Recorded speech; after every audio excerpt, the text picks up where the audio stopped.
There is a plant growing in the cracks of sidewalks right now. Nutritional analyses of its raw leaves have documented vitamin C concentrations that meet or exceed those found in fresh oranges.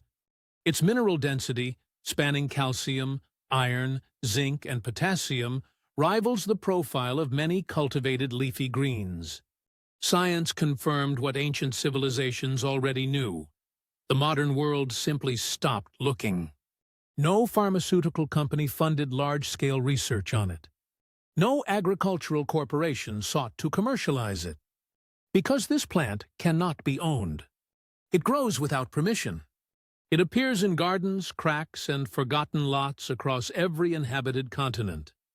For thousands of years, entire cultures built meals around it. Roman physicians prescribed it.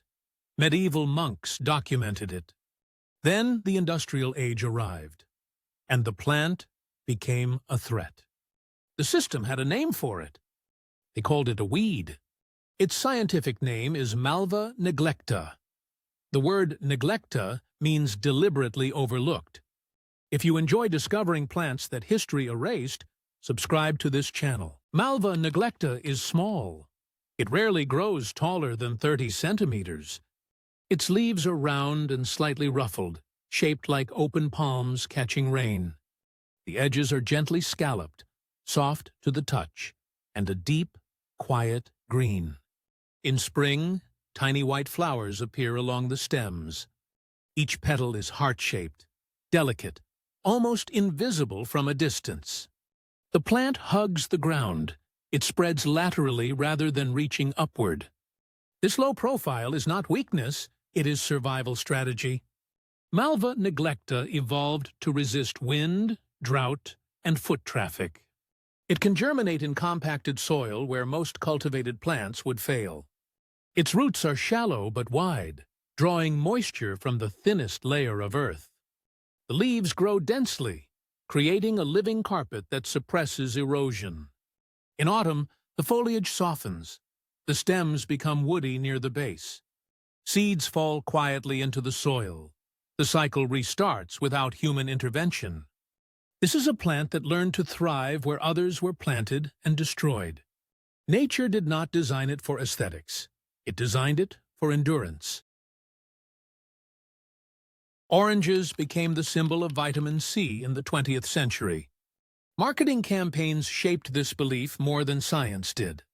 But the data tells a different story when wild plants enter the equation. Malva neglecta leaves, measured in their fresh state, contain vitamin C levels comparable to citrus fruits. Some analyses recorded concentrations exceeding 50 milligrams per 100 grams.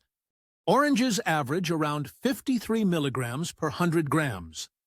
The numbers are remarkably close. Yet no grocery store has ever sold mallow next to the citrus aisle. The difference is not nutritional, it is economic. Oranges can be harvested mechanically.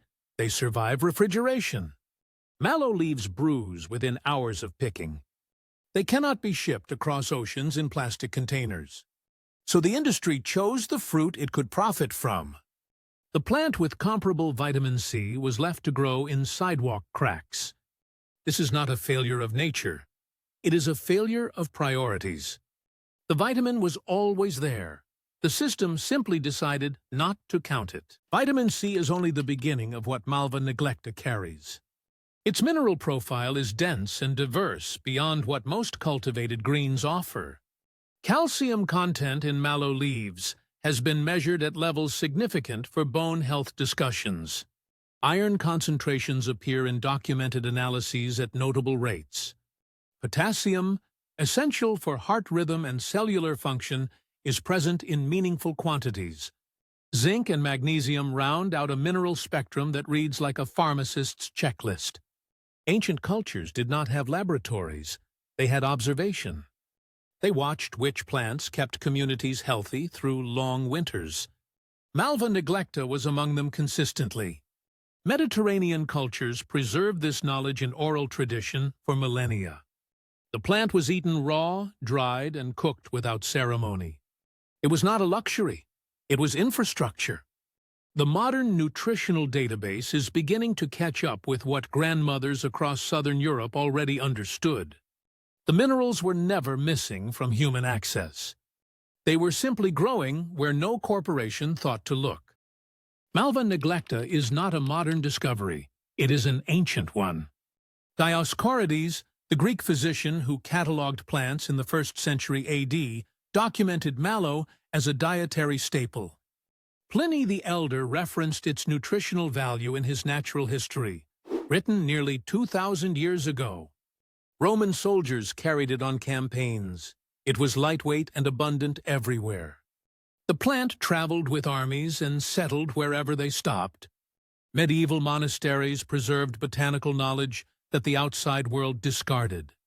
Monks grew mallow in their gardens. They recorded its properties with care.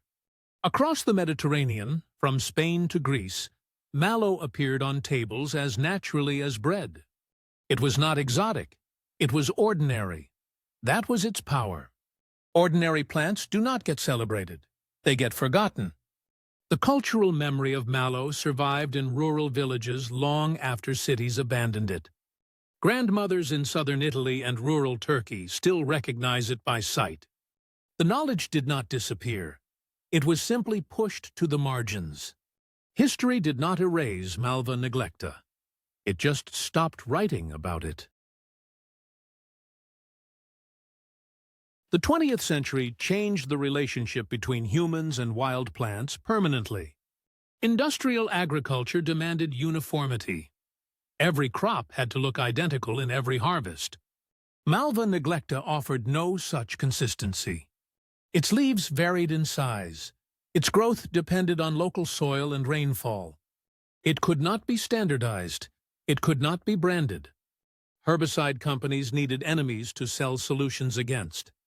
Wild plants growing in agricultural fields became classified as problems to be solved. Mallow was easy to target. It grew everywhere. It was visible. It was vulnerable. Governments funded weed elimination programs throughout the mid-20th century. Malva neglecta appeared on regional eradication lists without serious ecological review. No one asked what would be lost by removing it. The economic logic was simple. Plants that could not generate revenue were obstacles. This was not a scientific decision. It was a financial one. The war against mallow was never about gardening. It was about control. And the plant, as it always had, kept growing in the cracks anyway. Malva neglecta contains a substance called mucilage. It is a polysaccharide found within the plant's cells. When leaves are crushed, mucilage releases as a slippery, gel-like substance. This is not a defect.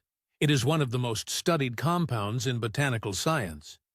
Mucilage has been documented across hundreds of plant species as a protective mechanism. It shields internal tissues from desiccation and pathogen invasion. In Malva neglecta, mucilage concentration is particularly high relative to the plant's size. Historical texts across Europe and the Middle East noted this quality with precision. Medieval healers documented its soothing properties on irritated tissues in great detail. The mucilage does not heal through magic. It works through physical contact and moisture. Modern pharmacology studies polysaccharides from plants like mallow as models for research. The compound is real. The chemistry is documented. Yet mallow remains in sidewalk cracks, while laboratories study synthetic alternatives. The biological intelligence of this plant was never in question. Only its profitability was. Malva neglecta does not require permission to exist. It grows in compacted urban soil. It survives drought. It tolerates shade. No seed company sells it because no seed company can monopolize it. This is the fundamental reason it was classified as a weed. A weed, by industrial definition, is any plant that grows without human authorization. The term was never botanical. It was always economic. Today, some permaculture communities recognize mallow as a valuable ground cover. It prevents soil erosion. It supports pollinator insects. It returns nutrients to the earth. The ecological argument for preserving it is stronger than the argument for destroying it. The knowledge held by this plant spans 2 millennia of documented human history. It was not forgotten because it lost value. It was forgotten because it could not be owned. Every crack in every sidewalk where mallow grows is a small, quiet act of biological resistance. The system built walls. The plant found the gaps. It is still finding them, right now, beneath your feet.